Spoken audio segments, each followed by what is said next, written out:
Revêtez-vous comme des élus de Dieu, saints et bien-aimés d'entrailles de miséricorde, écrit l'apôtre aux Colossiens, chapitre 3, verset 2.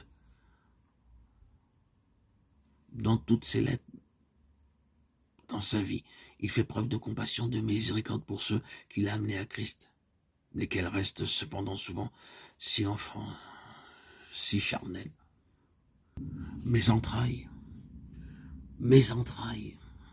s'écrie le prophète Jérémie. Je souffre au-dedans de mon cœur, le cœur me bat, je ne puis me taire. Jérémie, chapitre 4, verset 19. C'est à cause d'Israël que le prophète est envahi par la douleur, et c'est à cause de cette capacité de souffrance pour son peuple qu'on a comparé Jérémie à celui qui vint ici-bas comme l'homme de douleur brisé par la souffrance. Son immense compassion pour l'humanité amène Dieu à envoyer ici-bas son Fils unique. Béni soit le Seigneur, le Dieu d'Israël, de ce qu'il a visité et racheté son peuple. Grâce aux entrailles de la miséricorde de notre Dieu, en vertu de laquelle le soleil levant nous a visités d'en haut. Cantique de Zacharie, Luc 1, 68, 80.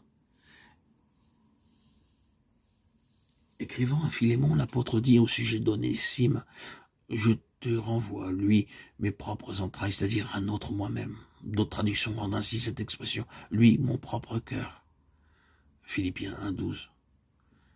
Je vous invite aussi à lire Éphésiens 4, 32 et Philippiens 2, 1, 2. Tous ces passages montrent que Dieu peut communiquer à ses rachetés, ses entrailles de miséricorde, ce cœur compatissant qu'il amenèrent lui-même à envoyer son Fils ici-bas. Compassion qui conduisit le Fils unique à mourir sur la croix pour les pécheurs. Soyez compatissants, vous pardonnant comme Dieu a pardonné, dit l'apôtre Paul. Celui qui a senti son cœur s'émouvoir, se fondre sous les effets de la compassion divine, celui qui en a éprouvé la douceur et la joie, peut aisément aimer et pardonner à celui qui a tort, avant même que celui-ci ait manifesté aucune tristesse ou aucun repentir de la faute commise, et d'avoir fait ces expériences rend capable d'annoncer le pardon de Dieu aux âmes qui se répandent. Un cœur compatissant, des entrailles de miséricorde se réjouissent de la joie des autres. Et quelle parole exquise, quel tact dans l'expression ils savent trouver pour plaider en faveur des coupables. Lisez la lettre de Paul à Philémon. Je te prie, pour un enfant que j'ai engendré, étant dans les chaînes, Onésime 1, 10, 12. Avec quelle tendresse l'apôtre parle de cet esclave fugitif, phrygien.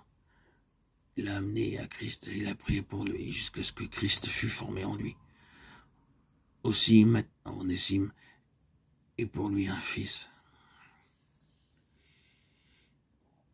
Dans les diverses églises qu'il a fondées au sein du paganisme, pour ceux qu'il a amenés à Christ, même en prison, nous voyons de quelle patience, de quelle compassion, de quelle tendresse l'apôtre est animé. Il a vraiment, pour eux, des entrailles de miséricorde. Ce ne sont pas vos biens que je cherche, c'est vous-même, écrit-il aux Corinthiens. Pour moi, je dépenserai très volontiers, je me dépenserai moi-même pour vos âmes, dussé-je en vous aimant davantage, être moins aimé de vous. 2 Corinthiens 12, 14, 15. Maintenant, nous vivons puisque vous demeurez ferme dans le Seigneur. Une autre tradition dit, la vie est vraiment pour nous, la vie, puisque vous demeurez ferme dans le Seigneur, 1 Thessaloniciens 3, 8. L'apôtre pense sans cesse à tous ceux qu'il a amenés à Christ. Il prie sans cesse pour eux, comme un père pour ses enfants. 10 000 maîtres, oui, mais les pères ne sont pas nombreux. Ils sont peu nombreux, ceux qui consentent à la souffrance pour les autres. Apporter dans leur cœur le fardeau de leurs besoins, à éprouver de l'angoisse pour leur âme, à verser des larmes.